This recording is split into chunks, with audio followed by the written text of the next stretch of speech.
Hi, I'm Haley Gentry, CEO at Charlotte Douglas International Airport. The Terminal Lobby Expansion Project is the most ambitious, most transformative project in CLT's history. Being here today and seeing this project as complete is almost unreal because its creation has been in our DNA for nearly 2 decades. It takes hundreds of companies and thousands of people involved in the planning, design, construction, and management of an effort this monumental. And that doesn't even include the millions of passengers who experience this arduous process with us. Your patience, flexibility, and understanding have carried us through every door closing, every temporary wall, and every rerouted path. Thank you, Charlotte. Telling the full TLE story is a challenge, but this film is our heartfelt attempt. It serves as a tribute to the project itself and to all the partners and individuals who made it possible. Please enjoy our story of a lasting legacy, building an airport fit for the Queen.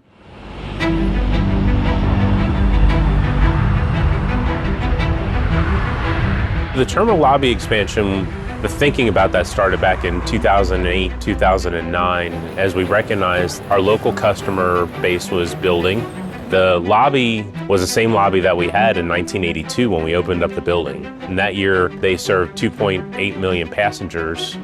In 2019, when we actually started construction, we helped 12.7 million passengers through that same building. We needed more space. We needed to think about, well, how do we expand that footprint and give ourselves more space to work with in the lobby, pre-security? The TLE Terminal Lobby Expansion and renovation of the terminal, which is the front door. It's the first and last impression of any city, and it's important to have a good first and last impression of Charlotte. About 175,000 square feet of expansion, about 190,000 square feet of renovations. Totals about 300,000 square feet to just improve the total experience at the terminal. The challenge with that was we had development right up to the front door of what was the face of the terminal. We started that thinking early on because that informed a number of the different things that happened prior to building the lobby expansion, which included the hourly rental car parking deck, the terminal Carfront roadway. All those things had to be built, and when we built those, we moved them further away from the terminal so that we could create the space for the additional circulation and the reconstruction of the ticket counters and the bag claim devices and everything that we needed the space for. The executive staff of the airport made it very clear, this is an airport first and a construction site second. Take your typical concourse. We build those concourses outside of the security parameters of the building, so we don't have to worry about operations of how to get around planes and vehicles outside of the area. Customers move in within your facility. The TLE project is open 24/7. We have to manage our project teams, our contractors, all those people while we're operating around our customers. You need a little bit of experience and a lot of patience. If we could have just shut the building down and just came in and built this, we could have probably done it in about 2.5 years. We had a 6-phase project that took 5.5 years to do. The first phase, which was some enabling work for utilities and things like that, the real work started in phase 2 and phase 3. Phase 2 and 3 are these new parts of the building that you see. Phases 4, 5, and 6 were all the renovation phases for the project on both the ticketing level and bag claim. Took a lot of smart people. We have a really great team on staff and with our consultant partners. We were able to keep this project open and moving by how we close the facility and what parts we keep open, recognize how the customers need to move, what areas they need to use in order to check in.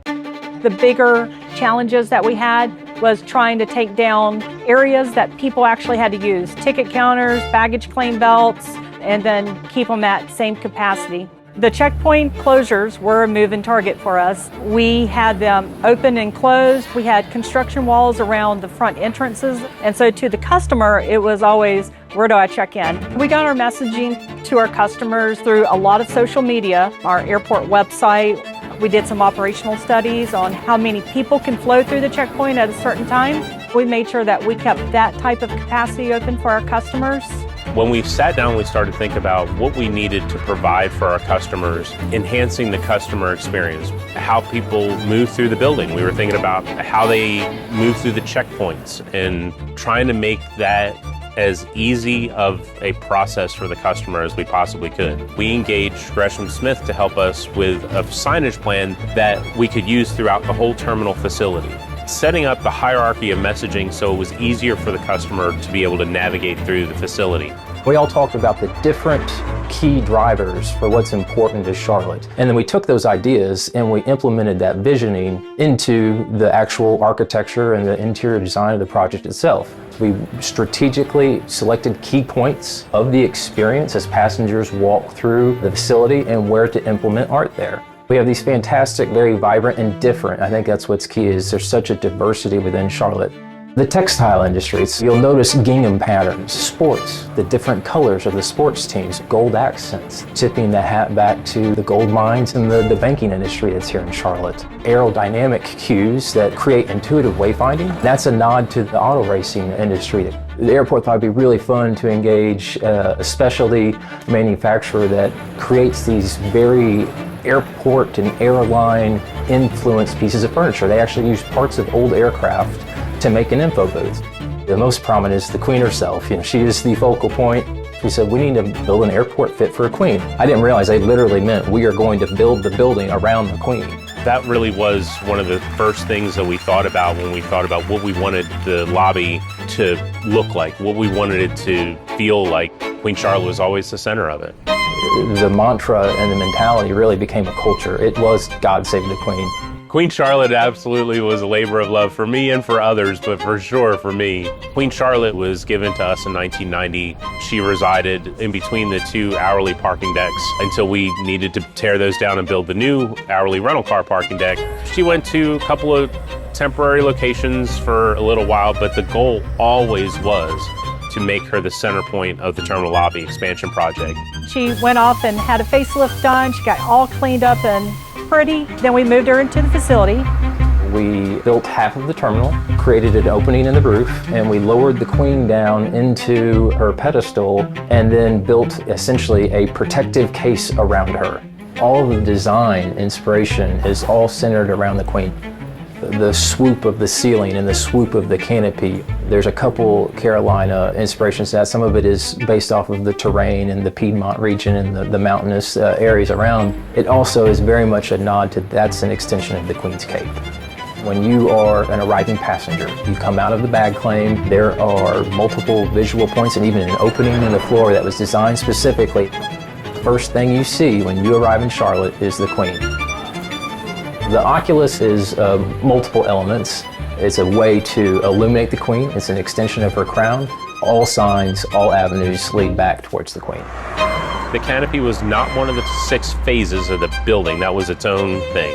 Covering 8 lanes of roadway with a steel and glass canopy, we had to work really, really hard with some really tight parameters on how we put the steel structure up. We just couldn't haul a truss from the fabrication site to the airport in one piece. We have to keep the airport operating, so we are flying these trusses in 2 pieces in a very limited window at night. Functionally, it keeps passengers out of the rain, but it also provided us an opportunity to provide the sky bridges that allow passengers to get from the hourly deck to the terminal without interacting with cars. There were a large number of airports that were built in the 60s, 70s, 80s that are getting to a point where they need to do major renovations. Other airports have watched what we've done and have come to us and said, hey, can you talk with us about how you did what you did, why you did what you did, and what would you do differently?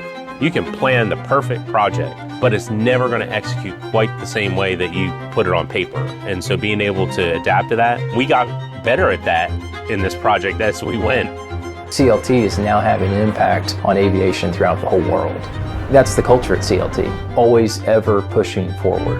When I look at the lobby expansion project, this was a very complex, very challenging project. It is a testament to the people that dedicated their working lives to bring this to fruition. For the customers that are coming to visit Charlotte, what we have is a much better experience for our customers, a much better impression of our city, and something that I hope that our local community is proud of and happy with because it's for them.